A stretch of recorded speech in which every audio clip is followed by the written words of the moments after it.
share my screen.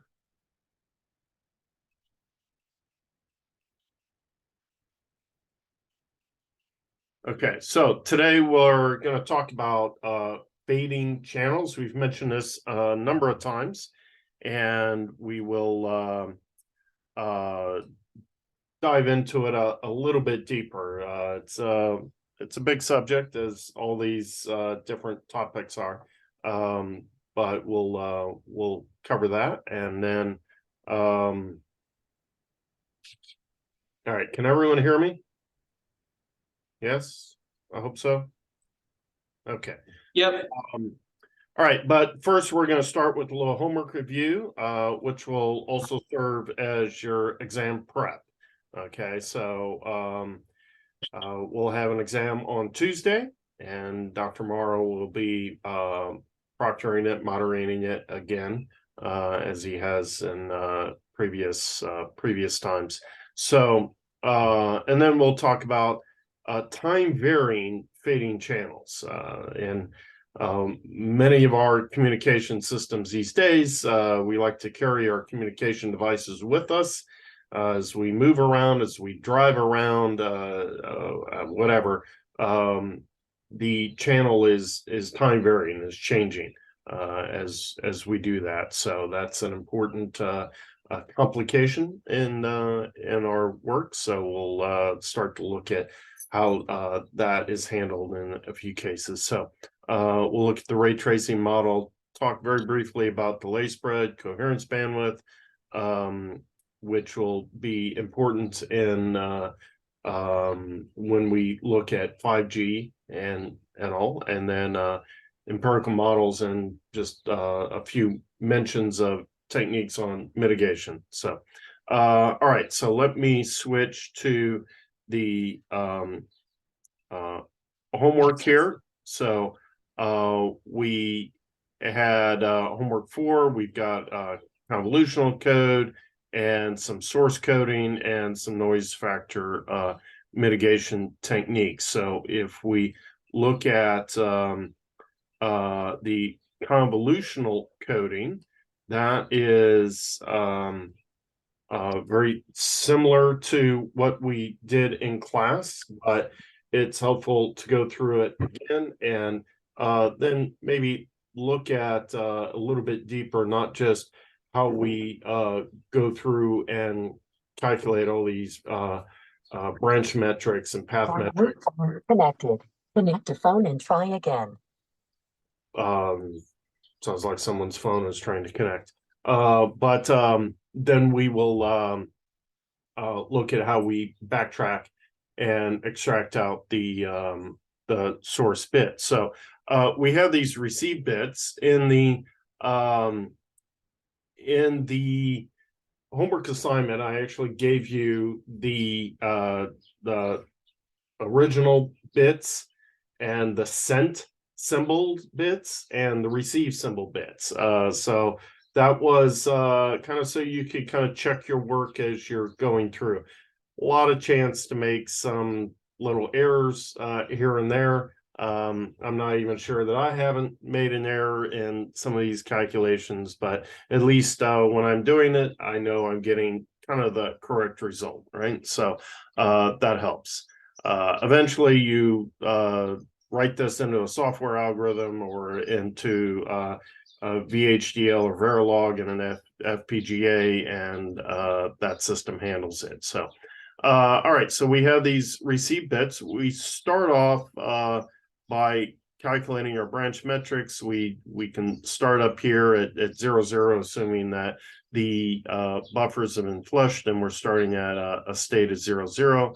And then we calculate these branch metrics. We receive 0, 0. Again, this trellis was defined by the code. And so there's all these state transitions. If we're in state 0, 0 and we receive a 0, we output 0, 0. And that's the same as our receive bits. So we calculate the Hamming distance, the number of positions that the output for this state transition differs from the actual receive bits. That's 0 because they're matching. In this other transition, where we transition from the state 00 to 01, we would do that if we received if the bit, the source bit was a 1, and we would be outputting 1 1. Well, that's very different from the receive bits. So both positions differ, and so that's a metric of 2. So we record those. It's not much else to do at this point because we don't have any other states to worry about. We're assuming we're starting in this 00 state. So we step to the next one. We receive 1 1.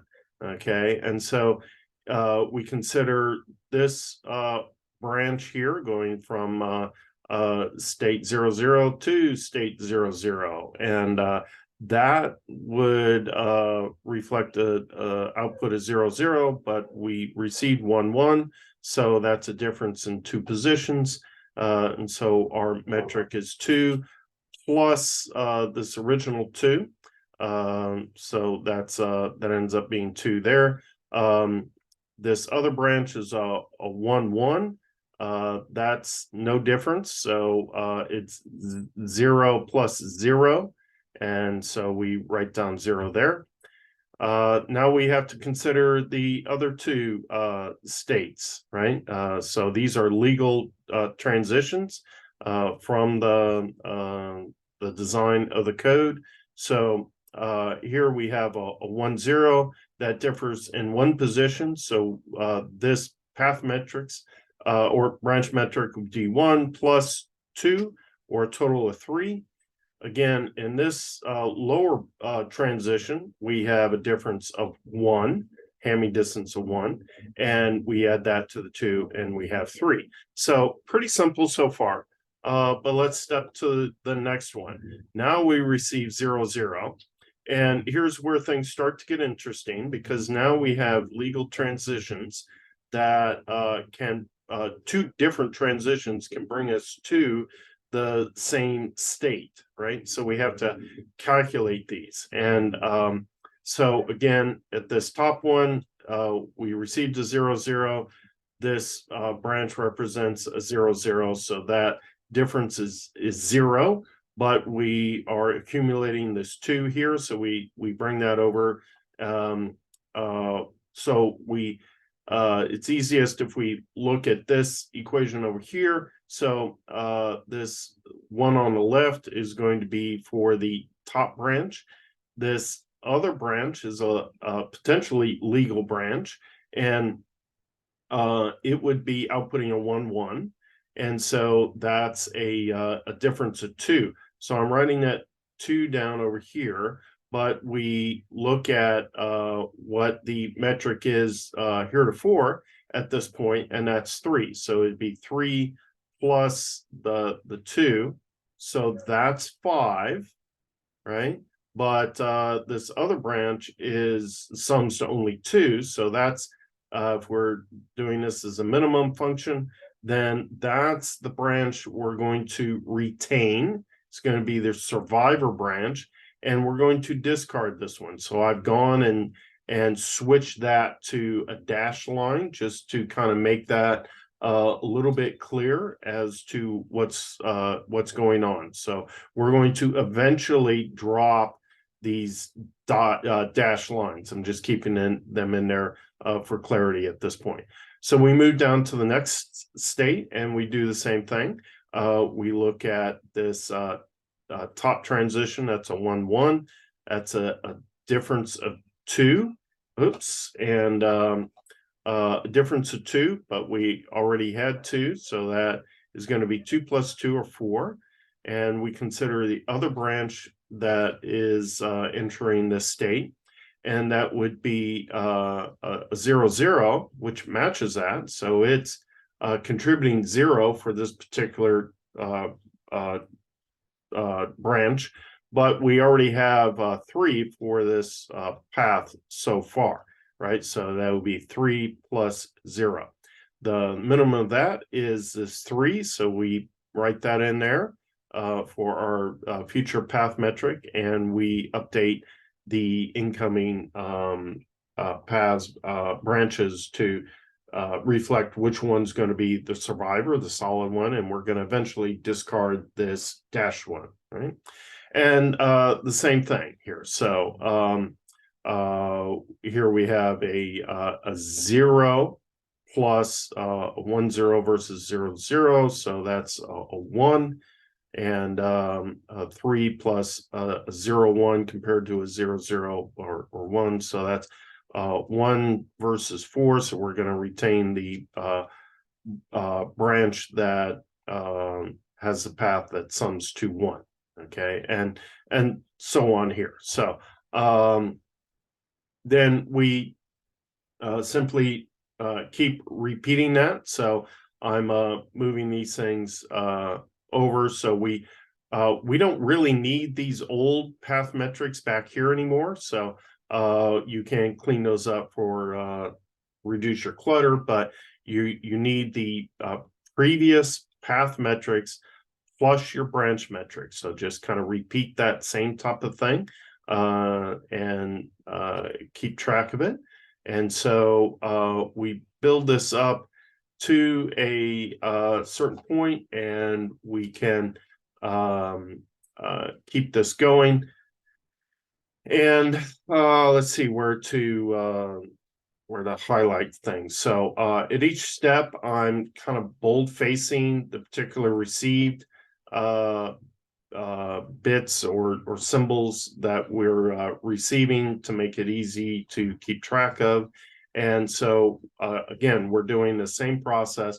We look at the previous path metrics, we compare that to the current branch metric, and we examine both paths or both branches coming into a particular state or node that represents that state at that given time. And then we pick the smaller metric, right? Because that's the number of differences that we've had with respect to these what might have been expected to have been received versus what was actually received, right?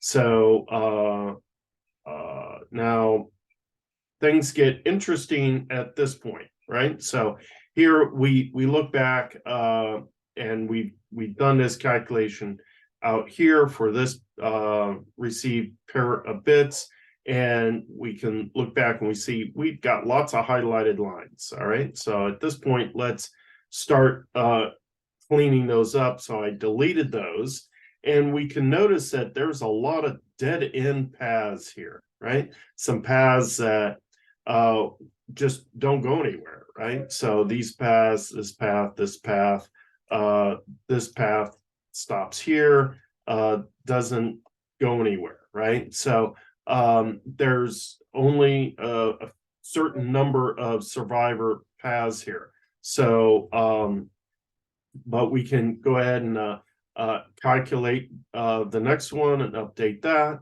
And now we can really clean things up if we go through and remove all of these impossible paths, right? Or let me say very unlikely paths. If you had enough errors in the received bits, then sure, some of these might have been the actual path, but we had so many errors that the whole system got lost, right?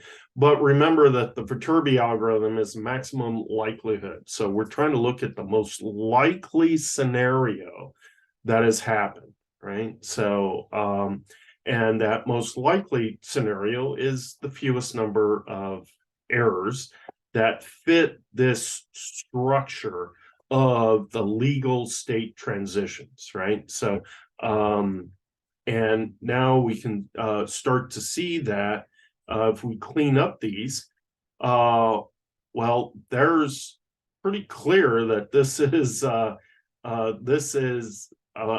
most likely a valid path. We get towards the right here, and we start seeing, oh, well, it could be this one, or it could be that one, or this one, or that one.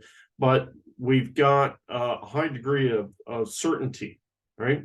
So typically when you're implementing a Viterbi algorithm, you're going to use a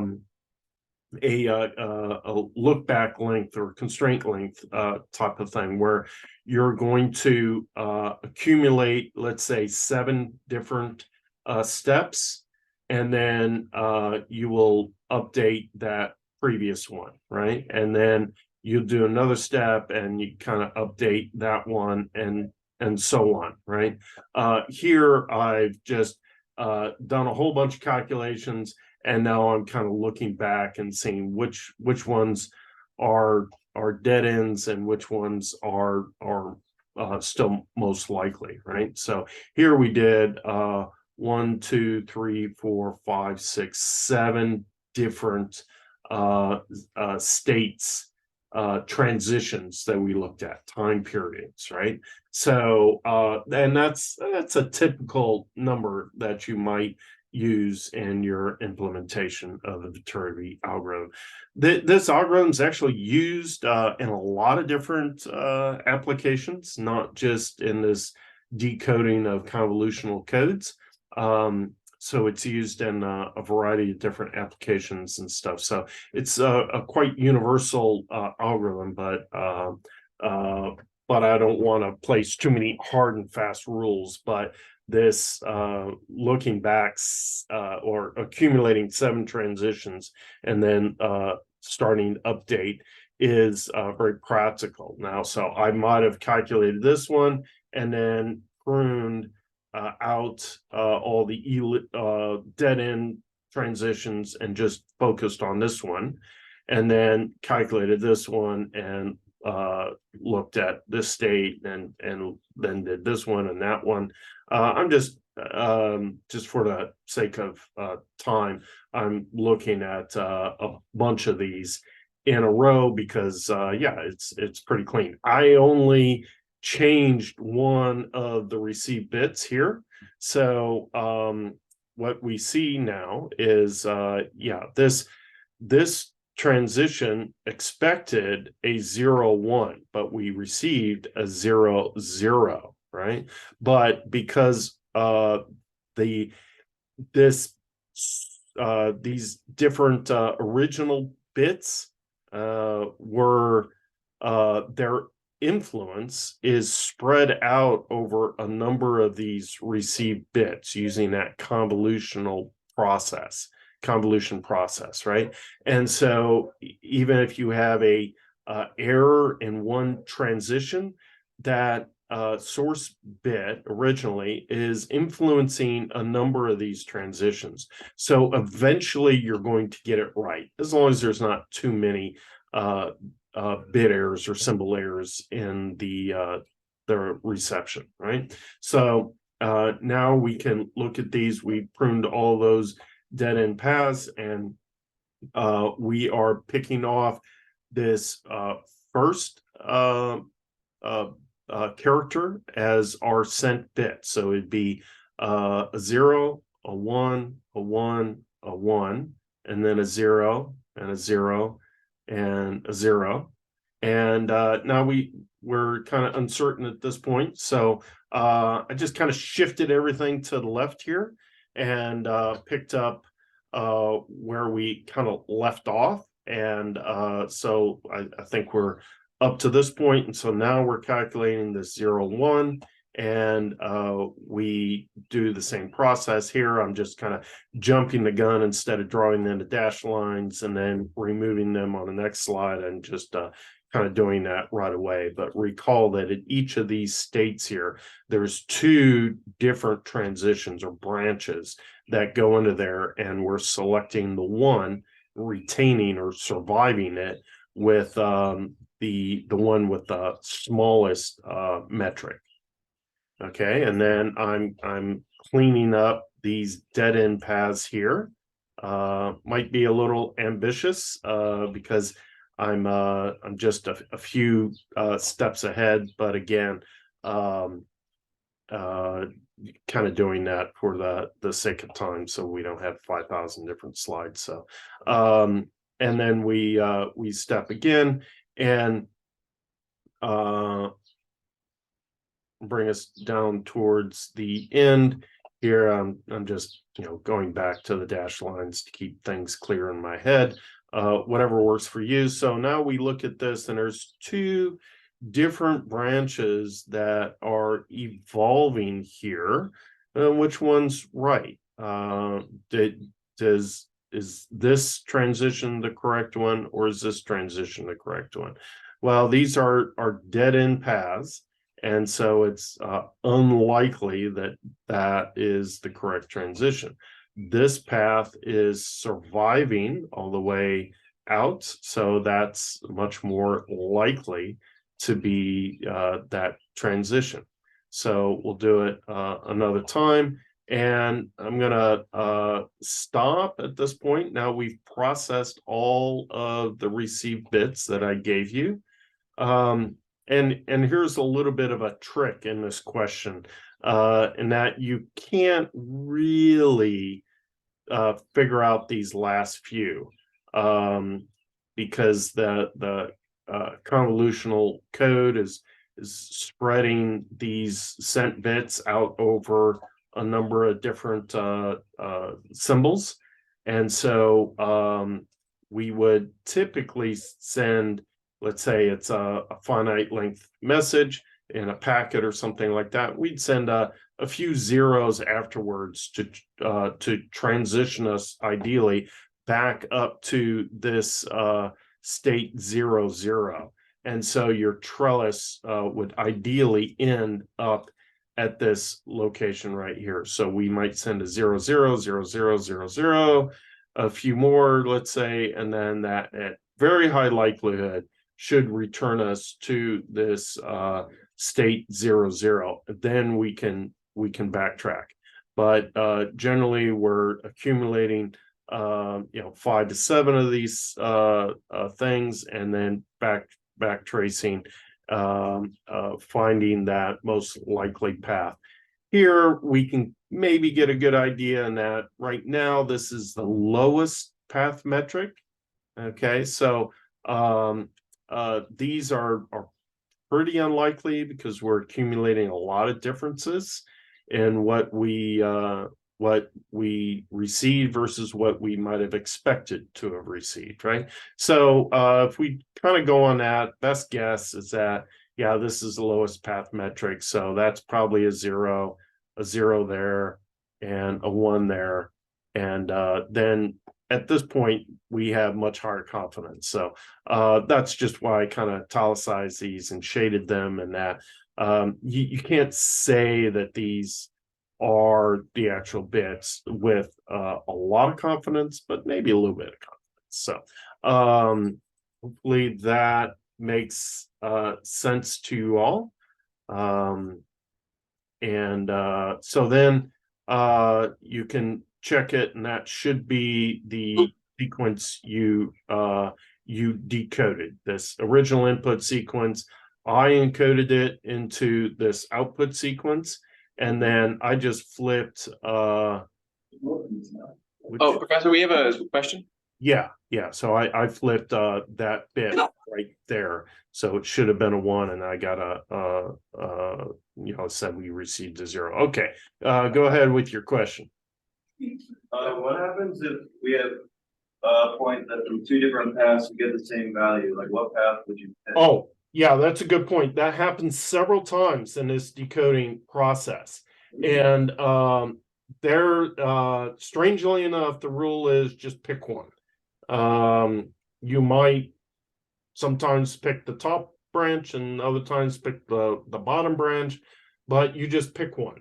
And you might get it wrong, but as you continue to calculate these transitions metrics at each step, it will correct itself.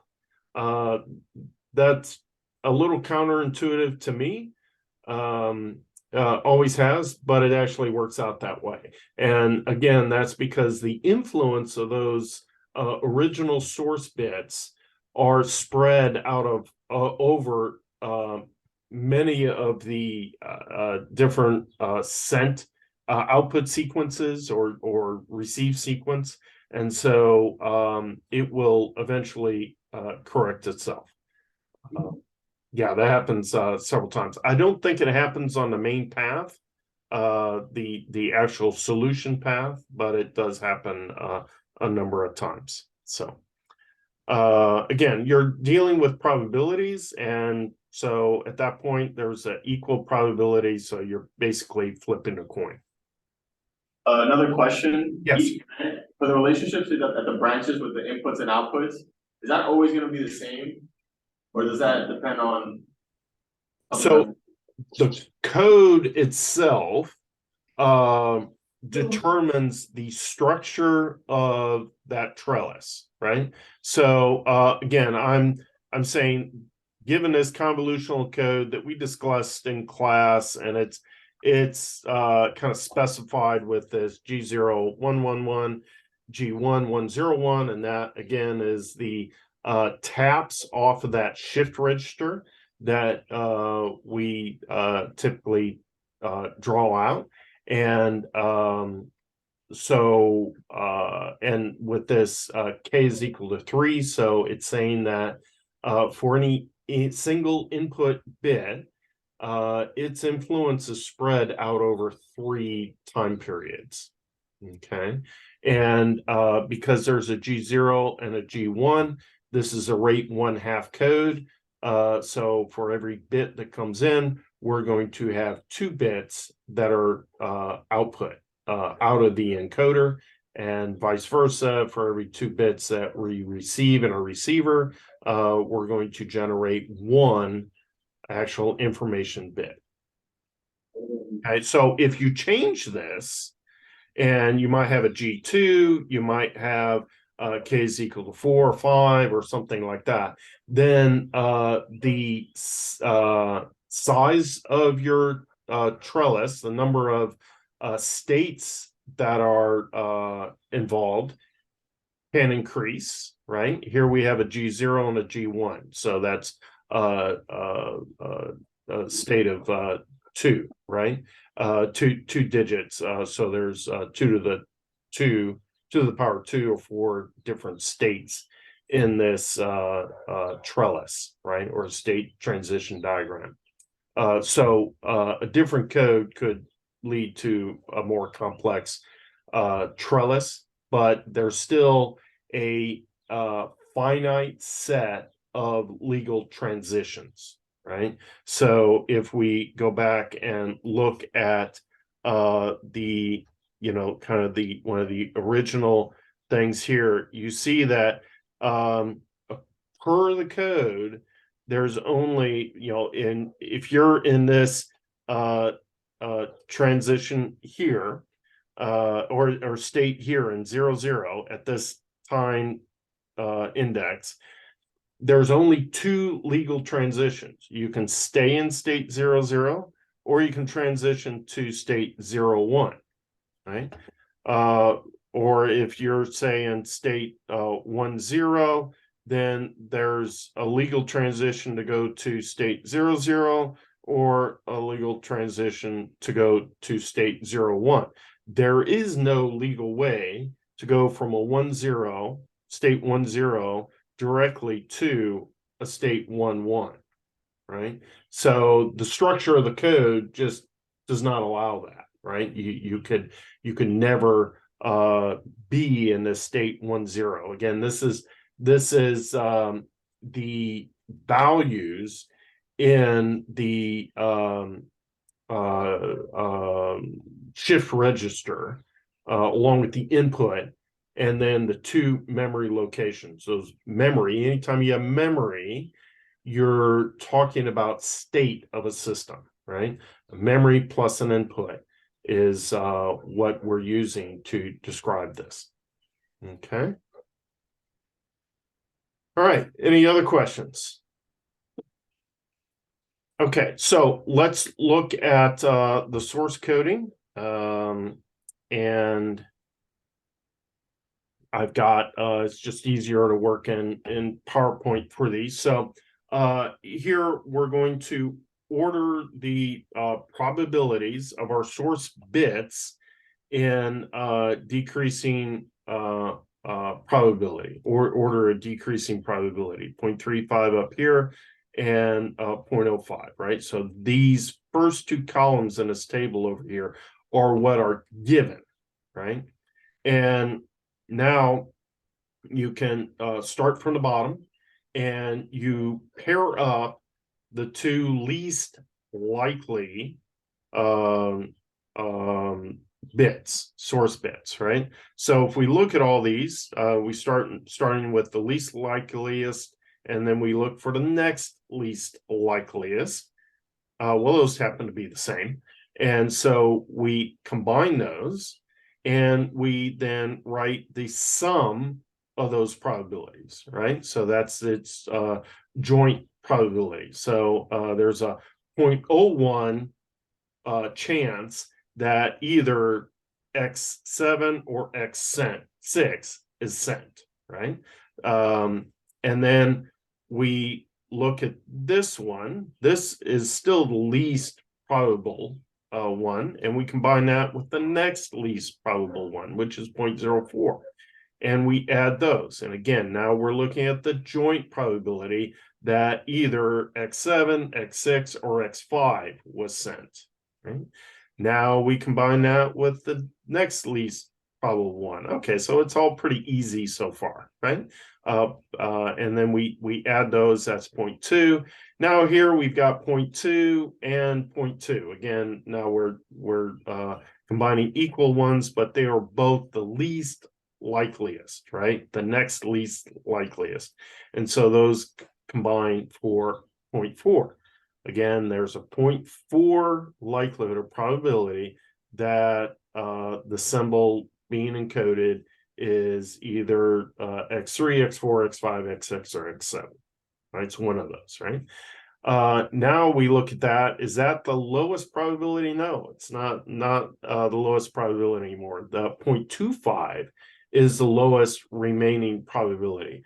And the next one is 0.35. So we combine those. And so that joint probability is 0.6. And finally, we're out. And so we're combining the last two. As a sanity check, those should sum to 1, right? So there's a perfect probability, an absolute probability that a symbol X1 through X7, one of those symbols was sent, right? It's a finite alphabet. We had to send one of those symbols, or encode one of those symbols. And so they should sum to 1 if you have a complete alphabet, which normally we do in this Huffman algorithm type scenario.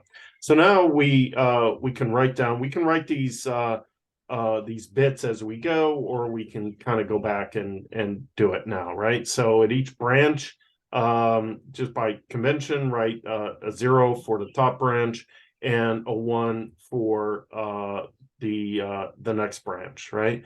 And the 0 for the top branch and 1 for the lower branch, and run that through, right? So the lower branch should be the higher the lower probability branch if things have been ordered correctly, right? And so now do we have a question or just some chatting? Yeah, sorry about that. All right, no worries. So now we start over here and we start writing them down, right? So we take for this symbol, how do we get there, right? So we're going to start from the far right here, and we're going to say to get to that 0.35 or that X1 symbol, we got to have a 0 and a 0. So we write that down. And then to get to X2, we'd have a 0 and a 1. So we write that down. And to get to the 0.2, well, actually, we're going to start with the 1 and then a 0.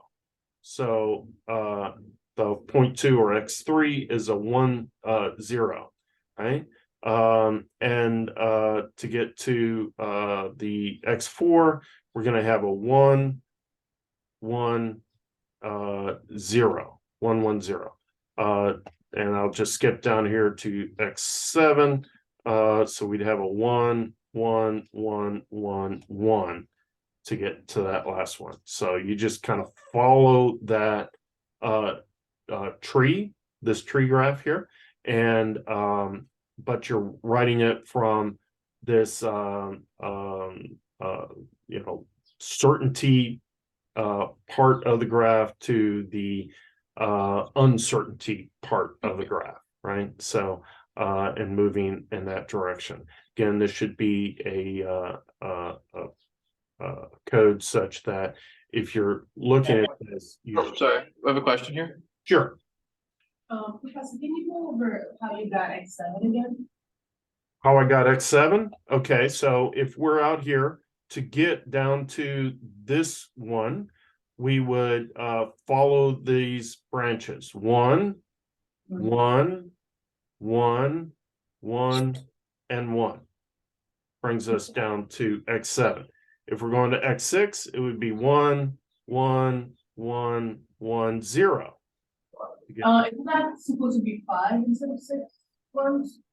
Yeah, it's fine. Yeah, it is. Is it 5? Yeah. Did I'm not sure if I labeled them correctly or not.